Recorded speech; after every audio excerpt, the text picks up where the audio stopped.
दोस्तों, आज की कहानी बहुत बड़ी, विशेष और ज्ञानवर्धक है। उम्मीद करता हूं आप इसे पूरा सुनेंगे। तो दोस्तों, धर्म के प्रति निष्ठा ही जीवन की वास्तविक सफलता और सुख का मार्ग है। धर्म का पालन करने वाला व्यक्ति चाहे किसी भी परिस्थिति में क्यों ना हो, वह कभी पराजित नहीं होता है। धर्म से व्यक्ति न केवल भौतिक सफलता प्राप्त करता है, बल्कि जीवन की गहराई और सत्य को भी समझता है। धर्म के बिना जीवन अधूरा है, लेकिन धर्म के साथ व्यक्ति हर चुनौती को पार कर सकता है। आज की इस वीडियो में हम जानेंगे कि सबसे बड़ा धर्म क्या है। नमस्कार दोस्तों, हम ज्ञानी बुद्धा यूट्यूब चैनल पर आपका दिल से स्वागत है। बहुत समय पहले की बात है, भगवान बुद्ध अपने शिष्यों के साथ एक गांव में यात्रा कर रहे थे।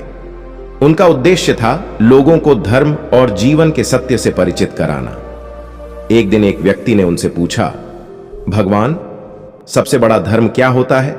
क्या यह पूजा पाठ है, दान है, या कोई विशेष नियमों का पालन करना?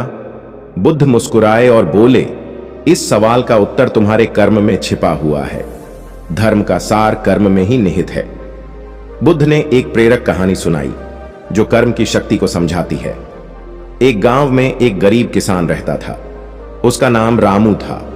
उसकी पूरी जिंदगी कड़ी मेहनत में बीत गई, लेकिन उसके पास हमेशा धन की कमी रहती थी। बावजूद इसके वह कभी किसी से शिकायत नहीं करता था। उसकी सोच हमेशा सकारात्मक थी और वह अपने कर्म पर विश्वास करता था। वह रोज सुबह उठकर खेत में काम करता, मेहनत करता और अपनी फसल उगाता। रामू की मेहनत देखकर गांव के लोग उसकी तारीफ करते, लेकिन उसकी गरीबी देखकर लोग उसे अक्सर दया की दृष्टि से देखते थे। एक दिन उस गांव में एक साधु का आगमन हुआ। गांव वाले उनसे मिलकर आशीर्वाद लेने पहुंचे।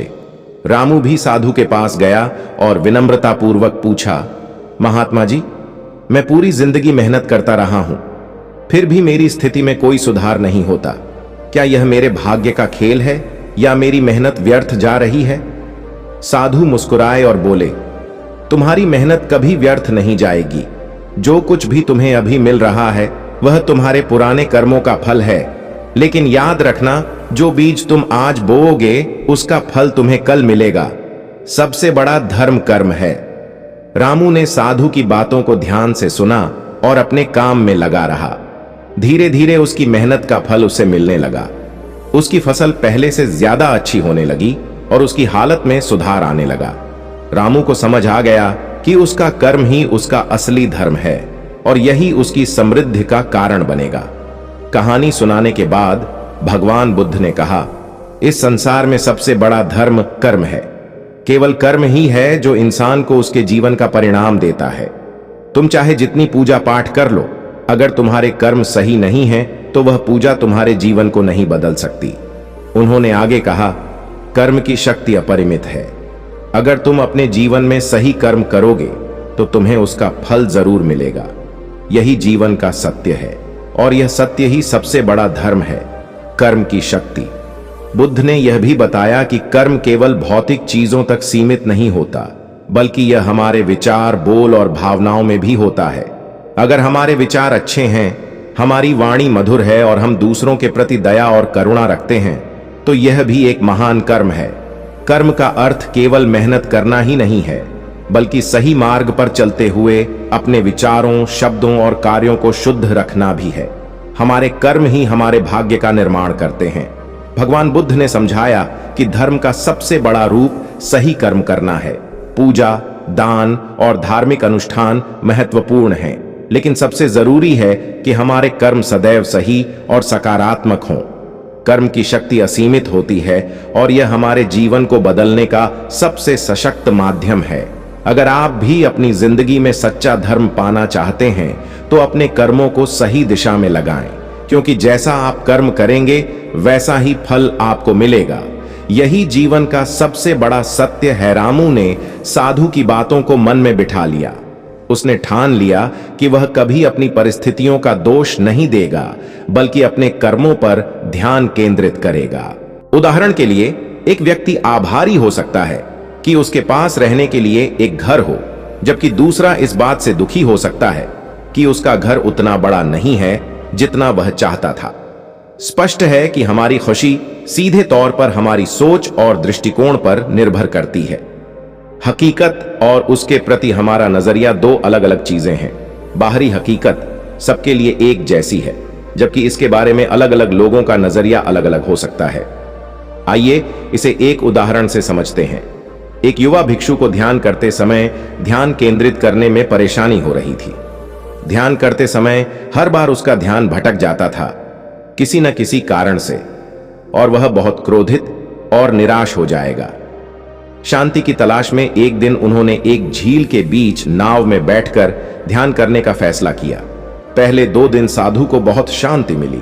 ध्यान करते समय उनका मन बिल्कुल शांत और एकाग्र था, परंतु तीसरे दिन उसकी शांति भंग हो गई। जब ध्यान करते समय उनकी नाव से एक अन्य नाव टकरा गई। उसने क्रोध से आंखें खोली, लेकिन सामने उसका गुस्सा देखने वाला कोई नहीं था, क्योंकि नाव खाली है जो साधु की नाव से टकरा गई वायु वेग और तरंगों के कारण। अब उसे शर्मिंदगी महसूस हुई और उसका गुस्सा शांत हो गया।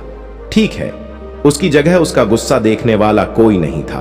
तभी उसे एहसास हुआ कि उसका ध्यान भटक रहा है, अपने आसपास की घटनाओं के कारण नहीं, बल्कि उन घटनाओं पर उसकी प्रतिक्रिया के कारण, उसके अत्यधिक सोचने के कारण उसका ध्यान भटक रहा था। आपके साथ जो भी घटित होता है वह कभी भी आपके दुख का कारण नहीं बनता, बल्कि आप उस घटना के बारे में कैसे सोचते हैं और कैसे प्रतिक्रिया देते हैं जो आपकी खुशी और दुख तय करता है। हमारे विचार हमारी भावनाओं को नियंत्रित करते हैं। अगर हम नकारात्मक सोचेंगे तो हमें बुरा लगेगा, और अगर हम सकारात्मक सोचेंगे तो हमें अच्छा महसूस होगा। आप अपने दुख की जिम्मेदारी किसी को नहीं दे सकते, आपके आसपास की घटनाओं और लोगों को दर्द या पीड़ा। यही जीवन के उतार चढ़ाव और सुख दुख का सार है। यह आप ही हैं जो आपके जीवन को कठिन बनाते हैं। क्या आपने कभी सोचा है कि बुरे और नकारात्मक विचारों के बिना आपका जीवन कैसा होगा? मैं आपको बता दूं, बिना किसी बुरे विचार के आप बहुत बेहतर और शांतिपूर्ण जीवन जी रहे होते। आपकी चिंताएं और दुख दूर हो जाएंगे और आपसे हमेशा प्यार किया जाता। याद रखें, कोई भी घटना या स्थिति आपको दुख नहीं पहुंचा सकती। यह केवल आपकी सोच है जो आपके दर्द का कारण है। शिष्यों ने गुरु से अगला प्रश्न पूछा। एक शिष्य ने पूछा, गुरुदेव, हम अधिक खुश और स्वतंत्र कैसे महसूस कर सकते हैं? गुरु ने कहा, एक दिन में हमारे मन में लगभग 60,000 विचार आते हैं, जिसमें से लगभग 6,000 विचार हमारे आसपास के लोगों पर प्रतिक्रिया करने के कारण हैं, और इन 6,000 में से लगभग 90% विचार नकारात्मक होते हैं। ऐसा इसलिए नहीं है क्योंकि हम नकारात्मक विचारों में सोने का आनंद लेते हैं, बल्कि इसलिए क्योंकि ये विचार हमें जिंदा रहने में मदद करते हैं। हजारों वर्षों से मनुष्य गुफाओं और जंगलों में रहता आया है और ऐसी स्थिति में रहा है जहां उसे कहीं से भी खतरा आ सकता है। कोई भी अज्ञात घटना या छोटी सी गलती भी उसकी जान ले सकती थी। इसीलिए समय के साथ व्यक्ति का अवचेतन मन एक आदत विकसित हुई जिसे नकारात्मक पूर्वाग्रह कहा जाता है। इस आदत के अनुसार इंसान का दिमाग सबसे पहले देखता है किसी बात या घटना का नकारात्मक पक्ष, ताकि वे आने वाले खतरे से खुद को बचा सकें। हजारों वर्षों से यह नकारात्मक पूर्वाग्रह सिद्ध होता आ रहा है, मनुष्य के जीवित रहने और समृद्ध होने में सहायक। इसीलिए हमारा दृष्टिकोण करो या मरो का है। लेकिन आज के समय में यह नकारात्मक पूर्वाग्रह प्रभावी नहीं है, क्योंकि अब हम किसी दुनिया में नहीं रहते जहां हमें जीवित रहने के लिए संघर्ष करना पड़ता है। लेकिन फिर भी हमारे मस्तिष्क का नकारात्मक पूर्वाग्रह नियम हमें मजबूर करता है, नकारात्मक पक्ष पर ध्यान केंद्रित करना और हमें खुश रहने से भी रोकता है। अब समय आ गया है कि आप अपने नकारात्मक विचारों को छोड़कर अपने दिमाग को आराम दें। इंसानों की नकारात्मक पक्षपाती प्रकृति ने उन्हें वर्षों तक जीवित रखा है, लेकिन अब अपने दिमाग को खुशी हासिल करने में मदद करने दीजिए। और यही वह समय है